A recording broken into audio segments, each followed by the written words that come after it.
we felt there's a very great symbolism in that. We also felt that the need to pass around is very strong. Some of us close our eyes, and when the time came to pass the light, we had to open our eyes. So the need to share is greater than the need to hold on to whatever we have.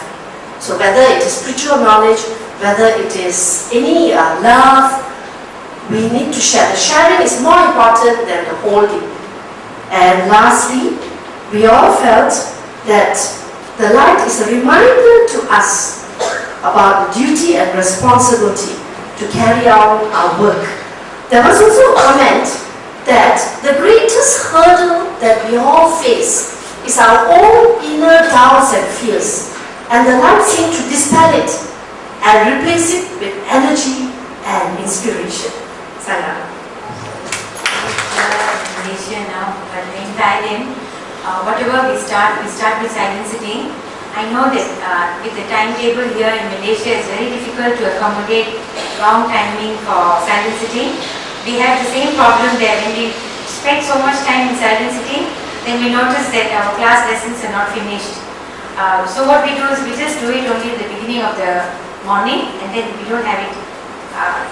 Earlier they had started off with each lesson with the silent sitting session, and then we found more time was spent. So we've stopped it now, and it's just the beginning. But let me tell you, it's a good process, because when children keep on passing light, they come to a stage where they move in groups, big groups, and they never think about themselves. They always think about other people, because your common sharing sentences were like, you said children, we felt interconnected, because you gave and you took, you gave and you took. That's a process we're going through. So don't be disheartened if your children don't change. It takes time for children, because they're very active, and the Thai culture, believe me, they're very quiet, they're very calm. It's easier for them to go inwards. Our children are very active. Our activities are very active. So we must know when to balance what. Because the more we do active activities, same time importance must be given to calm activities. Children have to know both, because we have to be excellent in the world as well as within. So this is something that we need to think about. I'm not putting down on the Bhavika session or anything here, because the little time I spent here, I could see the difference. Other centers may be doing it. Our center is also doing meditation, but they're passing the light very often really changed the students there. In fact, when I first went to the Sai school, I was very upset, because my husband and son came to leave me there, and I was crying. And my son said, why are you crying? And I said, I have to go for this course 2.5 months. I don't know, something is pushing me for it. When you go for the course, you can't come back home. We learn detachment. My home is in Bangkok, but I still can't come back to Bangkok. It's 2.5 hours away from Bangkok. And in the evening in the canteen, I was alone with the children, and one kid just looked at me and asked me, why are you looking so sad? And I told her, I've left my son, and I won't be seeing him for some time. And she said, why do you feel sad? Are we not your children? So you see how they think. To get to that stage, it will take some time. So we've got to think about this. The right meditation is the best. Silent sitting is the best. Go inwards. Thank you. And Sister Anjali will share with you a little bit on integration of We have 5 types of integration. First one will be the direct integration. There is integration of human values in subjects. It's direct. Don't worry about what it is. You will be blurred, but later we will, Suma will show it in the answer. The second one is inherent values in subjects. Inherent values in subjects itself. And the third one, incorporate values, to use a simile or analogy where there is a comparison with similar events in the life of the students. That means they will incorporate values, and the children will relate their experience, where they will put themselves in their shoes and come out with their values. Fourth one, values through discussions and brainstorming. This is also like direct, values through discussions and brainstorming. This is the fourth one.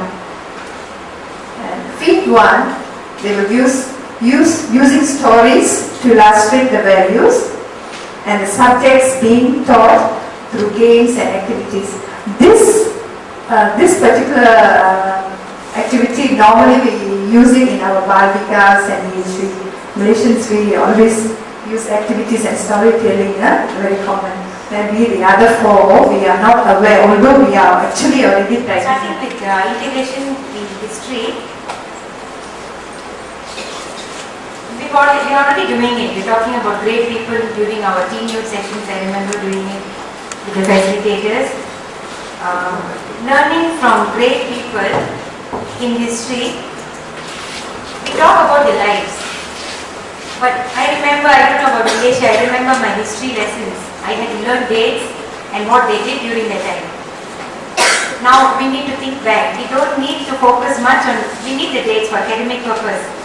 But we need to learn the situation. Why did it happen? What was the result? How we could have avoided it? What we could have learned from it? And how we can implement within our Bal Vikas or school students thoughts. The thoughts have to come from them. When we give them the situation, they say they shouldn't have fought. Some of them love to fight children, so we can say it's good to fight when it's needed, but at the end of the day, the significance has to come from the child itself. History, how you can change history. We can always change history. So children, if we speak to them positively and keep telling them that things can be very positive, the children will start thinking positively. I did small research in the Sathya Sai school to find out the connection between character development and the school climate. And I gave questionnaires out to parents, teachers and students only from grade 8 to 12. Because I know they've been in the school for many years. From young, they've been there. And it was amazing to find out that parents love the Sathya Sai school. Teachers, all of them love the Sathya Sai school. But parents found it most interesting. They said the children's behavior is changing. Teachers, students, second, they said they love Sathya Sai school. The attitude was very positive. Teachers, they are always with the students. So when you ask questions, they know the students in and out. They come out with no comments. The medium, it's like not very positive or negative. They come out with medium, they're not sure. Now, it's good. This is a questionnaire and we found out that teachers need to make improvement, not with the students. I think that it was the attitude that I found that was low. Now, that is why we need to change. Teachers have to change their attitude. We have to make it very positive. Because parents and students automatically say positive. I think we have to change now. Some of us are very positive, but when it comes to students, criticizing them, being critical, we may have to stop there. And finally, we may have to come towards us and ask why the students are not coming to us. When we compare our lives with Swami, Swami is a great teacher. We notice that he doesn't have only Bal Vikas. He also has all kinds of people being attracted to him. Now, only Bal Vikas teachers coming to us, we should get all kinds of people coming to us. If there's love, I'm sure everybody will come. So that is the main message. Our attitude may have to change. Once the gurus, teachers change their attitude, I think there is a lot of changes in the students themselves. Another practical problem I found was the material was not passing around by Vikas teachers. We may need to form a good network and pass the lesson plans, what we can, so that we don't waste time only